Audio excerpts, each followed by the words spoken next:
دیکھو میں تمہارے لیے کتنا مہنگا تحفہ لایا ہوں۔ لقمان نے فوراً پیچھے ہٹ گیا۔ میز پر رکھ دو، بعد میں دیکھ لوں گی۔ وہ اس پر جھپٹنے کو پر تولنے لگی۔ میری بات تو سنو، اگر آج تم میرے ہاتھوں سے زندہ بچ گئے تو سن لوں گی۔ اس نے پہلا حملہ کیا، اور اگر وہ جھکائی دے کر ایک طرف نہ ہو جاتا تو اس کا بے داغ چہرہ ناخنوں سے داغدار ہو جاتا۔ یہ بات نہیں تھی کہ وہ اس سے زور آور تھی، وہ اسے قابو میں نہیں کر سکتا تھا یا ڈرتا تھا، بس اسے مزہ آتا تھا اس سے جنگ کر کے۔ کبھی کبھی وہ جان بوجھ کر اس کا نشانہ بن جاتا، مبادا روز روز کی ناکامیوں سے دل برداشتہ ہو کر لڑنا نہ چھوڑ دے۔ وہ پینترا بدل کر پھر حملے کو تیار ہوئی۔ یہ کیا ہو رہا ہے؟ نعمان بھائی کی روبدار آواز پر دونوں یوں رک گئے جیسے کسی نے ریموٹ سے اسٹل کا بٹن پش کر دیا ہو۔ اتنے بڑے ہو کر اس طرح لڑنا تمہیں زیب دیتا ہے؟ انہوں نے ڈپٹا۔ ہم لڑ تو نہیں رہے، کھیل رہے تھے۔ لقمان نے فوراً اظہر تراشا، اور اس کا کہنا غلط بھی نہیں تھا۔ اس کے لیے وہ دلچسپ کھیل ہی تو تھا، بقول علامہ اقبال، جھپٹنا پلٹنا پلٹ کر جھپٹنا۔ لڑنے کا بالکل یہی انداز تھا ان دونوں کا۔ یہ کھیل رہے تھے تم لوگ؟ انہوں نے باری باری دونوں کو غصے سے گھورا۔ جی جی، لقمان نے کہا تھا، آؤ لڑائی لڑائی کھیلیں۔ جھوٹی، میں نے کب کہا تھا؟ میں اندر آیا تو تم خود شروع ہو گئی تھی۔ شروعات کس نے کی تھی؟ اور یہ جھوٹی کس کھاتے میں کہا ہے؟ جیسے خود تو بڑے سچ کے علمدار ہو۔ Stop it! اس سے پہلے کہ وہ پھر سے لڑائی لڑائی کھیلنا شروع کر دیتے، نعمان نے انہیں روک دیا۔ یہ تمہارے پاس ہونے کی مٹھائی اور انعام ہے۔ نعمان نے مٹھائی کا ڈبہ اور 500 کا نوٹ انہیں تھمایا۔ ابا کے کمرے میں بھی لے جاؤ اور سب کا منہ میٹھا کراؤ، اور خبردار، جو میں نے اب تم لوگوں کے لڑنے کی آواز سنی۔ انہوں نے جاتے جاتے وارننگ دی۔ واؤ! زنیرہ نے نوٹ کو آنکھوں سے لگا کر مٹھی میں دبا لیا کہ کہیں لقمان حملہ نہ کر دے، پھر اس کے تحفے کی طرف بڑھی۔ لقمان، تم کتنے اچھے ہو! اتنے پیسے خرچ کرنے کے بعد تمہیں پتہ چلا ہے؟ ہائے کتنا خوبصورت ہے! وہ خوشی سے اپنے ساتھ لگا کر آئینے میں دیکھنے لگی۔ یہ تم اپنی منگنی کے دن پہننا۔ لقمان کے کہنے پر وہ حیران ہوئی۔ کون سی منگنی؟ منگنی کی قسمیں تو ہوتی نہیں، منگنی تو بس منگنی ہوتی ہے، چاہے اچھی ہو یا بری۔ یہ جو تایا ابا اور تائی امی آئے ہیں، ہنا کی اطلاع کے مطابق آپ کے رشتے کے سلسلے میں آئے ہیں، اون بھائی کے ساتھ، اور سنا ہے کہ نعمان بھائی کی نوین کے لیے بات چل رہی ہے۔ ویسے میں نے تو انہیں سلام تک نہیں کیا کہ کہیں اندر جاؤں تو مجھے دیکھ کر نعمان بھائی کا چانس نہ مارا جائے۔ خیر، اب تک تو فائنل مذاکرات ہو چکے ہوں گے۔ اب تمہارے ساتھ چلتا ہوں مٹھائی لے کے، دونوں باتوں کے لیے منہ میٹھا ہو جائے گا۔ لقمان اسے تنگ کر کے مزہ لینے لگا۔ میں نہیں جا رہی اندر۔ وہ تنک کر وہیں بیٹھ گئی۔ چلو میں لے جاتا ہوں، آخر بھائی ہی بہن کے کام آتے ہیں۔ اور اس کی اس پیشکش پر زنیرہ کی آنکھیں چمک اٹھیں۔ اور سنو، تم اس رشتے سے انکار بھی کرانا۔ مٹھائی کھلا کے انکار کرنا، یہ کون سا طریقہ ہے؟ آخر بھائی ہوتے کس لیے ہیں؟ معاف کرنا، پٹنے کے لیے نہیں ہوتے۔ تم میرے لیے اتنا سا کام نہیں کر سکتے؟ وہ روحان سی ہو گئی۔ مٹھائی لے کے تو جا رہا ہوں۔ لقمان نے ڈبہ اٹھایا اور یہ کہہ کر نکل گیا۔ کمرے سے نکلو، ورنہ سب سمجھیں گے کہ تم شرما رہی ہو اور تمہیں یہ رشتہ منظور ہے۔ سب اسی غلط فہمی میں ہاں ہو جائے گی۔ لقمان کی بات اس کے دل کو لگی اور وہ بالوں کو پونی میں جکڑ کر منہ دھونے باتھ روم میں گھس گئی۔ رات 12 بجے تک اماں ابا اور نعمان بھائی کی میٹنگ چلی۔ زنیرہ، لقمان اور ہنا نے دروازے اور کھڑکیوں سے چپک کر ٹانگیں شل ہونے کے باوجود سننے کی حد تک اس میٹنگ میں حصہ لیا۔ نعمان بھائی نے نوین سے شادی کرنے سے صاف انکار کر دیا کہ وہ کہیں اور انٹرسٹڈ تھے، اور زنیرہ کی اون کے ساتھ نسبت کی بھی انہوں نے سخت مخالفت کی۔ اون کے لیے اماں بھی کسی صورت راضی نہیں تھیں، اور نعمان جب اپنی پسند بتا چکا تھا تو اس کے رشتے کی بات کیا کرتی۔ البتہ ابا کا معاملہ مختلف تھا۔ وہ اپنے بڑے بھائی اور بھابھی کو کسی صورت ناراض نہیں کرنا چاہتے تھے۔ کئی بار وہ غصے میں بھی آئے اور آخر کار یہ کہہ کر میٹنگ برخاست کر دی کہ تم لوگ صبح تک سوچ لو، بہرحال اس گھر میں وہی ہوگا جو میں چاہوں گا۔ لیکن صبح نعمان بھائی تیار ہو کر آفس چلے گئے۔ ناشتے کی میز پر نہیں آئے۔ ہنا ویسے ہی افراتفری میں ناشتہ کر کے جاتی تھی और वो आजकल फारिग होने की वजह से देर से उठती थी। लुकमान अलबत्ता आज जल्दी उठ गया था कि उसे सुबह के फाइनल मुज़ाकरात की बेचैनी ने सोने नहीं दिया था। इसलिए अब्बा के सामने नाश्ते की मेज़ पर बैठ गया। मगर ये क्या? डाइनिंग टेबल भाएँ-भाएँ कर रही थी। अम्मा उन्हें नाश्ता देकर काम करने के बहाने किचन में चली गई थीं और अब वो बैठा बड़ी बदमज़गी के आलम में नाश्ता हलक से उतार रहा था कि अब्बा के सवाल ने चौंका दिया। "औन के बारे में तुम्हारी क्या राय है?" "अब्बा, वो कुछ टेढ़े मिजाज का है, यूं कह लें उक्खड़ सा, किसी से सीधे मुंह बात ही नहीं करता। दोस्ती का हल्का भी बस ऐसा ही है। और नवीन कैसी लड़की है?" "वो औन से बेहतर है, मगर गुस्से की बहुत तेज है।" लुकमान अब्बा की राय लेने पर खुद को अहम समझकर एक्टिव होकर बैठ गया। अब्बा किसी गहरी सोच में खो गए। "आप क्यों पूछ रहे हैं अब्बा? रात तुम्हारे ताया नुमान और जुनैरा के लिए नवीन और औन के रिश्ते की बात कर रहे थे। जुनैरा के लिए तो मैं भी राजी नहीं हूँ, लेकिन नवीन के लिए नुमान नहीं मान रहा। वो कहीं और इंटरेस्टेड है। अब छड़े छांट इनकार से रिश्तों की दौड़ टूटने का खदशा है। मैं सोच रहा हूँ कि नवीन को तुम्हारे लिए मांग लूं।" "जी?" निवाला बुरी तरह उसके हलक में फंस गया। "अब्बा, ये आप क्या कह रहे हैं? नवीन तो बरखुरदार लड़कियां शादी से पहले माँ बाप के लाड प्यार की वजह से मिजाज की तेज हो ही जाती हैं।" अब्बा समझे शायद नवीन के गुस्से से घबरा गया है, जबकि लुकमान उस वक्त को कोसने लगा जब वो बातें सुनने के चक्कर में नाश्ते की मेज पर आकर बैठा था। "अब्बा, नवीन मुझसे बड़ी है।" "अच्छा?" अब्बा हैरत से चौंके। "लगती तो हिना जितनी है।" मुबालगा आराई की हद थी, लेकिन खैर साल 6 महीने की ज्यादती से कोई फर्क नहीं पड़ता। तुम अपनी अम्मा को भेजो, मैं उसे बताता हूँ। कमाल है, ये बात रात मेरे जहन में क्यों नहीं आई? काश अब भी ना आती। लुकमान दिल ही दिल में जलता कुड़ता उठ खड़ा हुआ। अम्मा को अब्बा का बुलावा देकर वो घर में टिका नहीं। उसी दिन दोपहर के 2 बजे उमेरा बाजी बासित भाई के साथ अचानक आ गई, तो घर पर सुबह से छाई खामोशी एकदम हंगामे में बदल गई। इस बार उमेरा आपी कुछ ज्यादा ही खिली खिली लग रही थी और बासित भाई भी कुछ ज्यादा शरीर हो रहे थे। वजह शाम तक उसे क्या सबको पता चल गई। उमेरा बाजी माँ बनने के मराहिल में दाखिल हो चुकी थी। पता नहीं उमेरा बाजी शादी के बाद इतनी बोल्ड क्यों हो गई थी कि उन्हें जुनैरा, लुकमान और हिना के सामने ये बात बताते हुए जरा भी झिझक महसूस नहीं हुई थी। हालांकि शादी से पहले वो बड़ी लिए दिए रहने वाली शर्मीली सी लड़की हुआ करती थी, जिनके सामने बासित भाई का नाम लिया जाता तो कानों तक सुर्ख हो जाती थी। उसके पास होने की खुशी में आने वाली मिठाई उमेरा आपी की खुशी में दोबारा खाई गई। इसके अलावा उमेरा बाजी रात का डिनर भी दे रही थी, लेकिन अम्मा ने उसे कल पर टाल दिया कि एक तो बेटी इतने अरसे बाद आई थी, इसलिए खाना घर पर उनकी तरफ से होना चाहिए था। दूसरे, रिश्तों की वजह से फैली बदमज़गी दूर हो जाए। अम्मा ने उन्हें सारी बात बताकर सुभान अहमद को कन्विंस करने की मुहिम पर लगा दिया। सबसे बुरी लुकमान के साथ हुई थी, जो बातें सुनने के चक्कर में अब्बा की नजरों का निशाना बन गया था। बासित रजा का ख्याल था कि ये कोई ऐसा मसला नहीं है, इसलिए अम्मा को बड़े एतमाद से तसल्ली दी, लेकिन रात को उनका सारा एतमाद हवा हो गया। अब्बा अपने फैसले पर कायम थी। "मगर अब्बा, नवीन हमारे माहौल में नहीं बस सकेगी।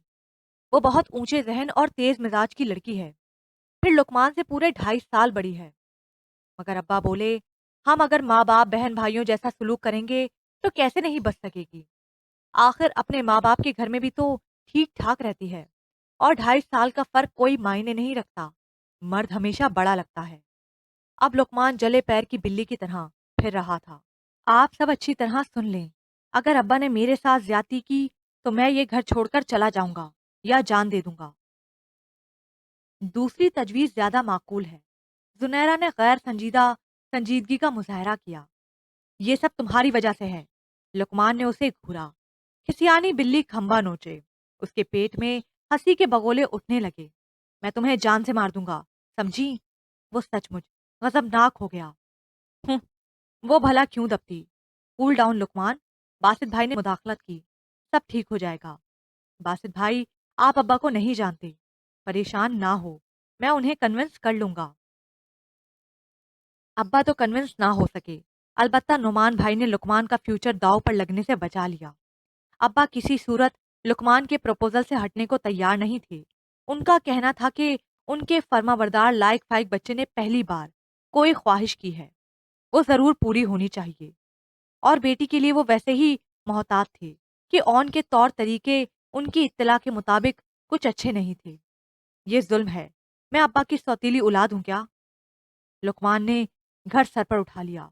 सूरत-ए-हाल मज़ाक की हद से निकल चुकी थी। नुमान अपनी मोहब्बत से दस्तबरदार हो गए। उन्होंने जब अब्बा के सामने नवीन के रिश्ते के लिए हाँ करके उन्हें आमादा कर लिया, तो उनकी हालत उस बकरी जैसी लग रही थी, जैसे ज़बरदस्ती घसीट कर कुर्बान गाह की तरफ लाया जा रहा हो। जुनैरा ने उनकी ये हालत देखी नहीं जा रही थी। क्या मैं अपने भाइयों की खुशियों के लिए अपनी आरज़ुएँ, अपने ख्वाब कुर्बान नहीं कर सकती? बहनें तो भाइयों के लिए जान तक देती हैं। अम्मा ने सुना तो खूब डांट पिलाई।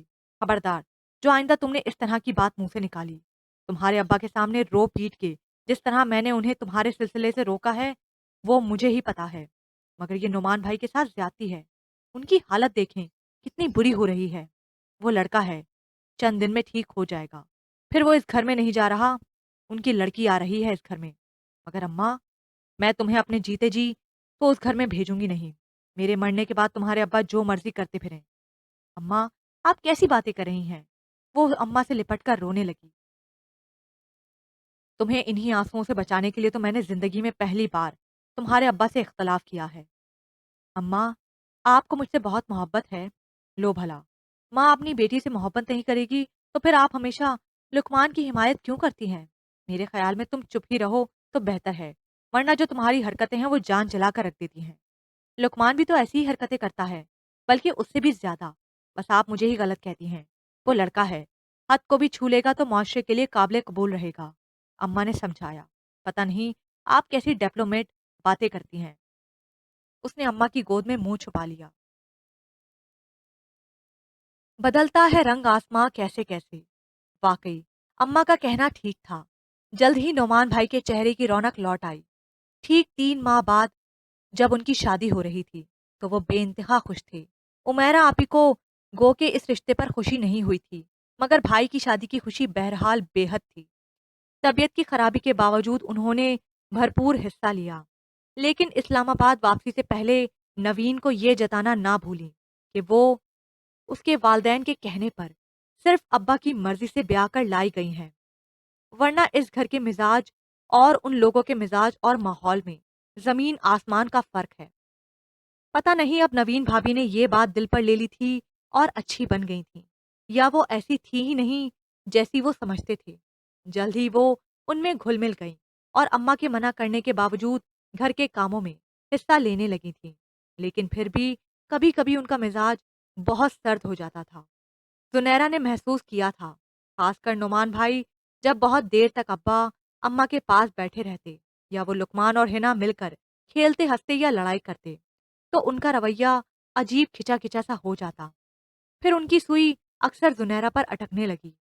उसकी शरारतों और उछल कूद पर उन्हें ऐतराज होने लगा। भाई, ये तुम लोगों का ही हौसला है, वरना हमारे यहाँ लड़कियों को इस कदर आजादी नहीं दी जाती। वो हमारे यहाँ पर जोर देकर जताती। क्या मतलब है आपका? हमें कौन सी बेजा आजादी मिली है जिसका हम नाजायज फायदा उठा रहे हैं? हिना को उनकी बात सख्त बुरी लगी, जबकि जिसके बारे में कहा जा रहा था वो लापरवाही से बैठी चैनल बदलने में मसरूफ थी। मेरा मतलब है, हमारी अम्मी ने हमारी तरबियत बिल्कुल मशरकी अंदाज में की है। उन्होंने बात बनाने की कोशिश की। बगैर दुपट्टे के तो हम भी नहीं निकलती। मैं घर की बात कर रही हूँ। अपने घर की चार दीवारी में इंसान जो मर्जी करे। और अब तक आपको पता तो चल गया होगा कि हमारे घर का माहौल बहुत दोस्ताना है। लहजे में बेजा सख्ती और तनाव नहीं है, जैसा कि हमारे अक्सर करीबी रिश्तेदारों में पाया जाता है। हिना ने बड़ी तसल्ली से उनकी बात उन्हें लौटा दी। बहरहाल इस तरह की लड़कियों के लिए ससुराल में एडजस्टमेंट मुश्किल होती है। भाभी, भाभी खिसियाकर तंजिया मुस्कुराती उठ गईं और हिना को उस पर गुस्सा आने लगा, जिसे एक तो उनकी बातों की परवाह नहीं थी, दूसरे अम्मा को बताने से मना कर रही थी। उमैरा बाजी को अल्लाह ने चांद सा बेटा दिया, जैसे जिंदगी की खूबसूरती में मजीद 4 चांदों का इजाफा हो गया। उमैरा बाजी मायके आई हुई थीं और अम्मा के कहने पर 40 दिन यहीं रुकने का इरादा था। बासित रज़ा को जैसे इफ़्फ़त कलीम मिल गया था। पोते की खुशखबरी सुनकर उनके वालिद भी मदीना मुनव्वरा से आ गए। हमारे बेटे का नाम ज़ुनैरा रखेगी, बासित भाई ने कहकर उसका ढेरों मान बढ़ा दिया। सुबान बासित। उसने झट से पहले का सोचा नाम बता दिया। बहुत खूबसूरत नाम है। दोनों मियाँ बीवी ने तारीफ की। जी, और बड़ा खानदानी भी है। नून का काफिया दादा मरहूम के जमाने से चला आ रहा है। जब सेकंड फर्जंद अर्जुमंद हो तो उसका नाम सुबान की मुनासबत से लुबान रख दीजिएगा। लुकमान की बात पर बासित भाई जोर से हंसे। तुम्हारे कान खींचने वाले हो रहे हैं। उमैरा बाजी झेंप गई। छोड़े आपा, पहले ही खासे लंबे हो गए हैं इस अमल से। जुनैरा ने उसे चिढ़ाया। लोग कहीं लुकमान के बजाय फरकान ना कहना शुरू कर दें। तुम्हारा बोलना जरूरी नहीं होता। वो हस्बे तवक्को चिढ़ गया। हिना बहुत चुप है। उमैरा बाजी ने हिना को मुखातिब किया। बड़ों के दरमियान में क्या बोलूं? वो बहुत संजीदा हो रही थी। तुम्हें नाम कैसा लगा? बासित भाई ने पूछा। हम क्यों बताएं जब हमें कोई अहमियत ही नहीं दी गई। उसे अपने नजरअंदाज किए जाने पर दुख पहुंचा था। अरे हमारी गुड़िया तो नाराज हो गई। बासित भाई अपनी जगह से उठकर उसके पास जा बैठे। लुकमान ने हमें बात पूरी नहीं करने दी, वरना हम कहने वाले थे कि नन्हे मियाँ का पेट नेम हिना रखेगी। भाई खूब, नन्हे मियाँ, क्या अदबियो मशरिकी नाम है। लुकमान की रगे जराफत फड़क उठी। सनी। हिना ने एक लम्हा सोचकर कहा, लीजिए डन हो गया। बासित ने फौरन मंजूरी दे दी। कोई बात नहीं, नन्हे मियाँ हम अगली बार रख लेंगे इंशाल्लाह। लुकमान ने हौसला बुलंद रखा और बासित भाई के कह कहे में उन सबकी हंसी भी शामिल हो गई। वो सब अपनी अपनी जिंदगी से बहुत खुश और मुतमईन थे। बकौल शायर, ना कोई फिक्र थे ना कोई फाका। खानदान में उनका घर इस लिहाज से खुशकिस्मत समझा जाता था। जलने वाले जलते थे, खानदानी मामलात में उन्हें मुलव्वस करके फसाद डालने की कोशिश भी अक्सर बेशतर होती रहती थी। लेकिन उन्होंने ऐसी छोटी छोटी बातों की कभी परवाह नहीं की थी। मगर जिंदगी हमेशा एक सी नहीं रहती। उनकी जिंदगी में पहली संजीदा हलचल उस वक्त मची जब जुनैरा के नाम से किसी लड़के का फोन आना शुरू हुआ। जुनैरा के फरिश्तों को भी खबर नहीं थी कि ये खबीस आशिक कौन है और अचानक कहाँ से वारिद हो गया है, जो ना सिर्फ उसके मामूलात से वाकिफ है, बल्कि उसे ये भी खबर होती है कि आज उसने कैसा ड्रेस पहना है। शायद ये कोई यूनिवर्सिटी फेलो है। उसने अंदाजा लगाया। जब फोन आने और दूसरों के उठाने पर बंद होने का सिलसिला जोर पकड़ने लगा, तो नवीन भाभी की मायने खेज नजरों और बातों से घबराकर उसने ये मामला लुकमान और अम्मा के सामने रखा। उसे बाकी तो किसी से क्या शिकायत होनी थी, सबसे संजीदा रिस्पॉन्स लुकमान की तरफ से मिला। तुम आइंदा फोन नहीं उठाओगी। ये तो मसले का हल नहीं हुआ। तो क्या तुम खुश हो इस सूरत हाल से? वो कहीं से भी पहले वाला गैर संजीदा और गैर रिवायती भाई नहीं लग रहा था। क्या फिजूल बात है। उसकी बात बुरी लगने के बावजूद उसके संजीदा तेवरों से दबकर बोली। आइंदा से तुम्हें यूनिवर्सिटी छोड़ने और लेने मैं जाऊंगा, फोन पर ऑब्जर्वेशन लगवा कर। उस उल्लू के पट्टे से तो मैं निमट लेता हूँ। लेकिन बात यहीं पर खत्म नहीं हुई।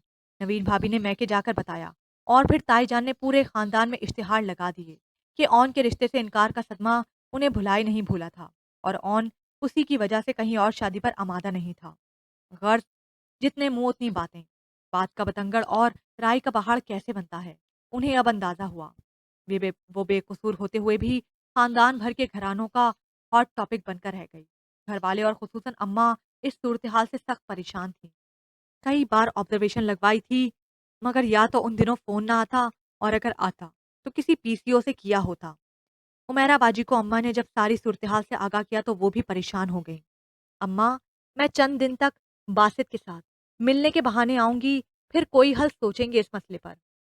और जब वो चंद दिन बाद बासित के साथ मोटरवे के रास्ते से इस्लामाबाद आ रही थीं, तो लाहौर के करीब आकर एक्सीडेंट हो गया। दूसरी पार्टी को शदीद चोटें लगी, जबकि बासित और सनी को मामूली खराशियां आईं। मगर उमैरा के सर पर लगने वाली चोट मोहलिक साबित हुई और वो मौके पर ही दम तोड़ गई।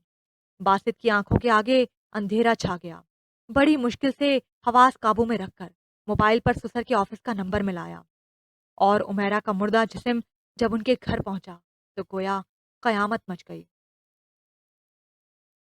صورتحال کی سنگینی کا اندازہ انہیں عمیرہ باجی کی موت پر ہوا، جب خاندان کے لوگ ان کے گھر اکٹھے ہوئے۔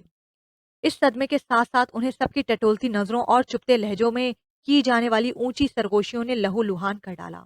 عمیرہ کی موت کے ساتھ ساتھ وہ خواتین میں یوں زیر بحث لائی گئی جیسے پاکستان کا ایٹمی دھماکہ۔ سب کی شک زدہ نگاہوں اور سوالیہ وضاحتی جملوں سے بچنے کے لیے اس نے کمرے میں پناہ لی، لیکن لوگوں سے بھرے گھر میں پناہ کہیں نہیں تھی۔ 10ویں کے بعد لوگوں کی بھیڑ ختم ہو گئی، لیکن ان کی باتیں ان کی عزت میں کئی شگاف ڈال گئیں اور ان کا سکھ چین بے فکری سب کچھ ساتھ لے گئیں۔ گھر والوں کو زنیرہ پر اعتماد تھا، لیکن خاندان والوں کو یقین دلانے سے آسان شاید جوئے شیر لانا ہوتا۔ یہ کوئی یونیورسٹی میں ساتھ پڑھنے والا ہے، اس کی باخبری سے وہ اسی نتیجے پر پہنچے، اور ابا نے کہا زنیرہ یونیورسٹی نہیں جائے گی۔ میرا بھی یہی خیال ہے، تعلیم گھر پر رہ کر بھی مکمل کی جا سکتی ہے۔ نعمان بھائی ہم خیال ہو گئے، مگر اس نے زبردست احتجاج کیا، جب میرا اس سارے معاملے میں قصور کوئی نہیں تو آپ مجھے سزا کیوں دے رہے ہیں؟ یا تو کہہ دیں کہ آپ لوگوں کو مجھ پر یقین نہیں رہا۔ میں یونیورسٹی تو کیا کتاب کو ہاتھ نہیں لگاؤں گی، کبھی بیرونی دروازے کی طرف نہیں جاؤں گی، مگر بغیر کسی بات کے یہ فیصلہ کر کے آپ بھی ان لوگوں میں شریک ہو گئے ہیں جو مجھ پر تہمت لگا رہے ہیں۔ اس کی آواز پھرا گئی۔ ابا نے اس کی یونیورسٹی نہ جانے کا فیصلہ واپس لے لیا، مگر لقمان کو سختی سے اسے اور حنا کو لانے لے جانے کا پابند کر دیا۔ خود لقمان بھی اس واقعے کے بعد سے بہت بدل گیا تھا۔ اپنی ساری مصروفیات پسے پشت ڈال کر وہ یہ ذمہ داری وقت کی پابندی کے ساتھ نبھا رہا تھا۔ یونیورسٹی جانے سے پہلے اور بعد کا سارا وقت وہ سنی کی ذمہ داری اور دیکھ بھال میں مصروف رہتی۔ پڑھائی کی طرف توجہ بہت کم رہ گئی تھی۔ رات کو اس کے سونے کے بعد صرف 1.5-2 گھنٹے پڑھ پاتی، اور کبھی وہ بھی نہیں۔ پھر سنی کو باسط بھائی ساتھ لے گئے، لیکن 2 ہفتے بعد ملانے کے لیے لائے تو وہ بہت کمزور اور بیمار ہو رہا تھا۔ آیا اس کی مناسب دیکھ بھال نہیں کر رہی تھی۔ دوسرے وہ اس عرصے میں زنیرہ سے بہت ہل گیا تھا، کسی دوسرے کی گود میں بے چین ہو کے رونے لگتا تھا۔ اماں ابا نے باسط کو سمجھا کر سنی کو یہی رکھنے پر آمادہ کر لیا تھا۔ وقتی طور پر باسط بھی رضامند ہو گیا، لیکن اندر سے فکر مند تھا کہ یہ مسئلے کا مستقل حل نہیں ہے۔ ان 3 ماہ میں وہ صرف 30 دن سنی کے ساتھ رہا تھا۔ نہ سنی سے مسلسل دور رہا جا سکتا تھا، اور نہ اسلام آباد سے یہاں شفٹ ہونا ممکن تھا۔ جو حل دوستوں اور ملنے والوں نے تجویز کیا اس بارے میں وہ کبھی سوچ سکتا تھا نہ سننا چاہتا تھا۔ عمیرہ نہیں تو کوئی بھی نہیں۔ یونیورسٹی میں آج کل ادبی مقابلے اور تقاریب منعقد کی جا رہی تھیں۔ سنی کی وجہ سے وہ ان تقاریب میں شرکت نہیں کر رہی تھی، لیکن منگل کو 4 بجے مشاعرہ تھا جس میں امجد اسلام امجد بھی آ رہے تھے، تو اس سے رہا نہ گیا۔ کوئی بات نہیں، آج سنی کو اماں سنبھال لیں گی۔ اس نے لقمان کو لیٹ ٹائم دیا کیونکہ اکثر ایسے پروگرام لیٹ ہو جاتے تھے، اس لیے واپسی کا وقت 7 بجے بتایا، مگر پتہ نہیں کیا ہوا کہ اچانک اس کا سر چکرانے لگا۔ طبیعت میں انتہا درجے کی بے چینی اور گھبراہٹ پیدا ہو گئی، شاید کینٹین سے کھائی کوئی چیز ریئیکٹ کر گئی تھی۔ زنیرہ کیا ہوا؟ تم ٹھیک نہیں لگ رہی۔ ساتھ بیٹھی سعدیہ نے اس پر نظر پڑی تو ٹھٹک کر پوچھا، میری طبیعت بہت خراب ہو رہی ہے، میں گھر جانا چاہتی ہوں۔ مگر اس وقت کس کے ساتھ جاؤ گی؟ ہم نے 7 بجے کا ٹائم دے رکھا ہے۔ سعدیہ مجھے پتا نہیں کیا ہو رہا ہے، پلیز کچھ کرو۔ اس کے ساتھ ہی وہ ہال سے باہر کو بھاگی، اسے لگا اگر وہ رکی تو وہیں الٹی ہو جائے گی۔ سعدیہ اور نائلہ بھی اس کے پیچھے آ گئیں۔ کئی نے اس کے اس طرح باہر نکلنے پر چونک کر دیکھا۔ الٹی ہو جانے کے بعد اسے نقاہت محسوس ہونے لگی، اسے اماں یاد آنے لگیں۔ یوں بھی وہ چھوٹی چھوٹی باتوں پر گھبرا جاتی تھی۔ میں گھر جانا چاہتی ہوں پلیز، میں اپنے کزن کاشف سے کہتی ہوں، وہ تمہیں چھوڑ آئے گا۔ نائلہ ہال کے اندر چلی گئی۔ تھوڑی دیر بعد کاشف اس کے ساتھ تھا۔ نائلہ کا کزن اور یونیورسٹی فیلو ہونے کی وجہ سے سلام دعا ہو جاتی تھی۔ چلیں آئیے، اس کی طبیعت پوچھ کر وہ گاڑی کی چابی نکالتے ہوئے بولا، اپنا خیال رکھنا، ہم گھر پہنچتے ہی تمہیں فون کریں گے۔ نائلہ اور سعدیہ نے اسے وہیں سے الوداعی کلمات کہے تو وہ رک گئی۔ تم لوگوں میں سے کوئی میرے ساتھ چلے، ابھی فرحت عباس چاہ اسٹیج پر آنے والا ہے، اور تم جانتی ہو مجھے اسے حقیقت میں دیکھنے اور سننے کا کتنا کریز ہے۔ پہلی بار موقع ملا ہے، اور شاید پھر آخری بھی۔ پھر کاشف کوئی اجنبی تو نہیں ہے؟ سعدیہ تم آ جاؤ، مجھے اکیلے واپس آنا پڑے گا۔ اور میرے گھر والے تمہارے گھر والوں کی طرح کھلے ذہن کے نہیں ہیں. یونیورسٹی سے اٹھا لیں گے اگر پتہ چل گیا تو. اوکے. اللہ حافظ. وہ کاشف کے پیچھے اس کی گاڑی میں جا بیٹھی. اب کیسی طبیعت ہے؟ تھوڑی دیر بعد کاشف نے گردن موڑ کر پوچھا. دل خراب ہو رہا ہے، ویسے ٹھیک ہوں. گاڑی کی رفتار آہستہ ہوئی، پھر ایک اسٹور کے سامنے رک گئی. کاشف نے اتر کر اس کے لیے 7 اپ اور اپنے لیے پیپسی کا ٹن پیک خریدا. پی لیں، طبیعت سنبھل جائے گی. اس نے ایک لمحے کو پس و پیش سے کام لیا، پھر لے کر پینے لگی. گاڑی ایک بار پھر اسٹارٹ ہو گئی، لیکن تھوڑی دیر بعد اس کی رفتار آہستہ اور پھر بہت آہستہ ہو گئی. سڑک پر ٹریفک کا بہت رش ہو رہا تھا. میری وجہ سے آپ کا فنکشن بھی خراب ہوا. 7 اپ پینے سے اس کی طبیعت کافی بہتر ہو گئی. ارے نہیں، میرا کوئی خاص موڈ نہیں تھا، بس دوستوں کے کہنے پر چلا آیا. اب آپ کو چھوڑ کر سیدھا گھر جاؤں گا. پھر بھی میں آپ کی مشکور ہوں. آپ اتنی فارمل لگتی تو نہیں ہیں. ہاں، مگر فارمل ہونے اور احسان فراموش اور ناشکرہ ہونے میں فرق ہے. اس نے دلیل دی. اوہ، ایکسلنٹ تھنکنگ. وہ توصیفی انداز میں مسکرایا. اگر آپ اجازت دیں تو میں میڈیکل اسٹور سے ممی کی دوائیں لے لوں. واپسی میں مجھے اس طرف آنا نہیں پڑے گا. جی ضرور، بس 5 منٹ لگیں گے. وہ اترتے ہوئے بولا، لیکن اسے خاصی دیر ہو گئی. آئی ایم سوری، رش بہت تھا. لگتا ہے پورا شہر بیمار پڑ گیا ہے. یہاں پر باہر کی دوائیں بھی مل جاتی ہیں اور ممی کی ایک میڈیسن صرف یہیں سے ملتی ہے. آپ پریشان تو نہیں ہو رہی کہ کس بندے کے ساتھ آ گئی ہوں؟ جی، ایسی کوئی بات نہیں. کہنے کو تو اس نے کہہ دیا تھا، لیکن دل میں پچھتانے لگی تھی. پچھلے 2 ماہ سے رانگ نمبر کے مسئلے نے گھر میں اس کی پوزیشن کافی آکورڈ کر دی تھی، اور وہ کسی کے ساتھ اور وہ کسی کے کچھ کہے بغیر ہی بہت محتاط ہو گئی تھی. ہنسی مذاق اور کھیل تماشے نہ ہونے کے برابر رہ گئے تھے. ہما وقت وہ خود کو سنی میں مصروف رکھنے کی کوشش کرتی کہ مسکراہٹ اور غوغا سے وہ اس کی باتوں کا اندازہ کرتی اور توتلی زبان میں جواب دیتی رہتی. اب وہ ماشاءاللہ 7 مہینے کا ہو گیا تھا اور سب کو پہچاننے لگا تھا. یونیورسٹی ٹائمنگ کے بعد زنیرا کی گود ہی اس کی پسندیدہ جگہ تھی، جس سے وہ علیحدگی برداشت نہیں کرتا تھا. اس نے کلائی پر بندھی گھڑی پر نظر ڈالی. 7:27 ہو رہے تھے. کاش میں یونیورسٹی ہی رک جاتی. تھوڑی دیر میں خود بخود طبیعت سنبھل جاتی. لیکن میں ہمیشہ سے کم حوصلہ رہی ہوں. ذرا ذرا سی بات پر گھبرا کر رونا شروع کر دیتی ہوں. اور یہ کاشف کس سڑک سے گھر لے جا رہا ہے؟ پلیز ذرا رفتار تیز کریں. اسے کہتے ہوئے بڑا عجیب سا لگا. دعا کریں ٹریفک جام نہ ہو. میں تو خود پچھتا رہا ہوں اس روڈ پر آ کر. میں نے سوچا تھا کہ اس راستے سے ہم جلدی پہنچ جائیں گے. آپ کی طبیعت زیادہ خراب تو نہیں ہو رہی؟ اسے خاموش پا کر تھوڑی دیر بعد فکر مندی سے پوچھا. No I am okay, thank you. Please no thank you again. اور وہ جواب میں تکلفاً بھی نہ مسکرا سکی.